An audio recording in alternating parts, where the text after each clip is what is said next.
Assalamualaikum warahmatullahi wabarakatuh. Saya Doni Suprapto dari YIN Sains Nurjati ini untuk mengerjakan tugas wawancara. Di sini saya sudah bertemu dengan Mbak. Kalau boleh tahu Mbak, nama lengkapnya siapa ya Mbak? Mbak Suti Sutrisrat. Oh, Nih. tempat tinggalnya tuh di mana ya? Ya, kalau tinggalnya di sini, Ya, di Dusun 5, RW 14, RT 02. Tinggalnya. Kalau sekarang tuh umurnya berapa Mbak? Sekarang umurnya 79. Oh, 79. Wah, Mm. tua sekali Mbak. Iya, udah tua, alhamdulillah masih sehat. Mbak, ini apa sih? Apa yang pernah Mbak tuh yang rasakan pada zaman dulu tuh Mbak? Oh Waktu iya, zaman dulu Mbah kan lahirnya tahun 42. Jadi selama kecil Mbah di daerah Purwodadi Grobogan ya.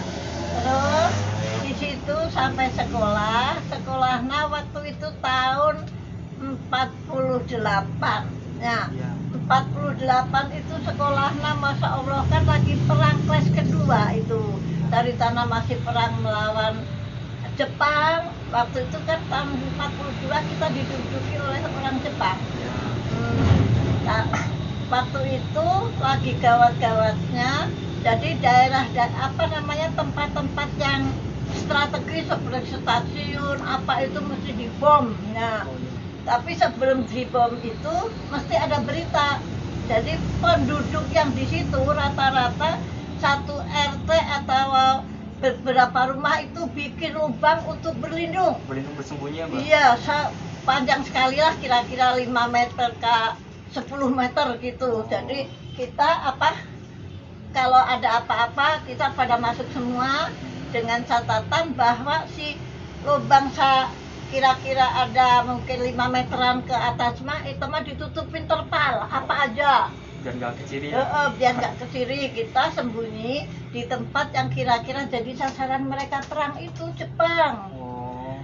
Ya, ceritanya kalau misalnya tanggal sekian mau ada stasiun kereta api, kan rumah Mbah dekat stasiun kereta api. Oh, dekat. Gede juga kereta Gede. api. Itu mau dibom, bener itu. Wallahu Akbar. Yang namanya stasiun dibom, itu sampai hancur lebur. Kita di situ sampai seharian berlindung di di lubang itu.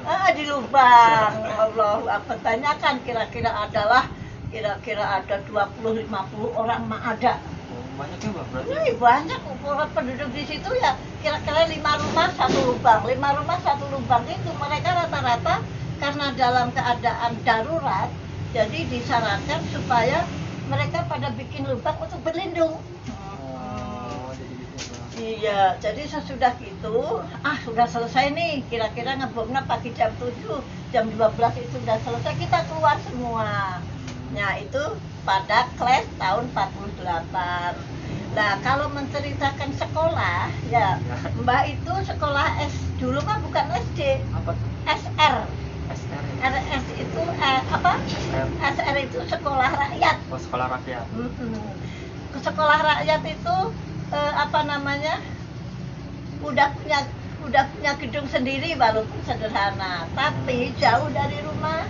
Jadi sekolah itu kayak model sekarang aja gitu, dikumpulkan di Bapak Pamong. Bapak Pamong ya.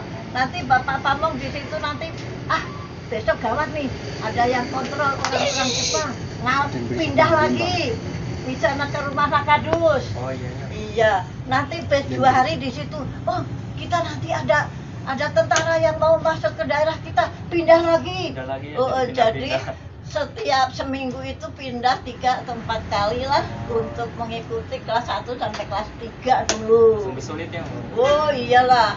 Sulit Terus sekali. waktu itu alat-alat untuk sekolah, apalagi pulpen agak susah. Itu teh pakai sabak. Sabak itu pakai nulisnya pakai grip namanya. Oh, grip ya?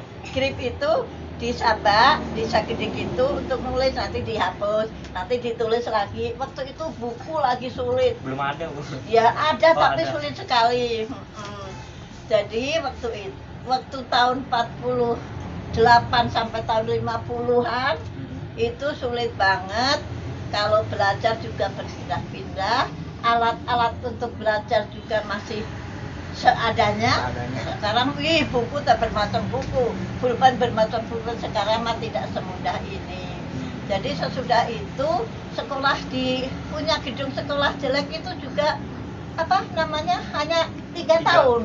Oh, berarti waktu pada saat itu Mbak umur berapa, Mbak? Ya itu umur 6-7 tahun lah. Oh, 6 tahun. Iya, dihancurkan oleh penjajah.